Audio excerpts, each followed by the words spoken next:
Hello guys, welcome back to NFT Inspo. For today's video, we are going to show you how to use Afterpay on Temu. So if you're interested, let's get started. The first thing you want to do here is you want to go to afterpay.com and log in into your account. Now from here, you have to use the search bar here and just type in Temu. Now from here, you'll see the search results and you just need to click on Temu and you'll be redirected to the Temu webpage.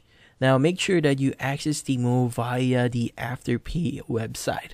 Now once there, the next thing that you want to do is you want to start buying your items. So to be informed that Afterpay is only available on certain countries. So if you're not in countries wherein Afterpay is supported, you won't have the option to use Afterpay. So in this case, Australia is supported and you can use Afterpay if you're in Australia. Now in here, once you've added all of the items that you want to buy, just go to your cart at the top right and you'll be redirected to your shopping cart. Then here, let's proceed on our checkout.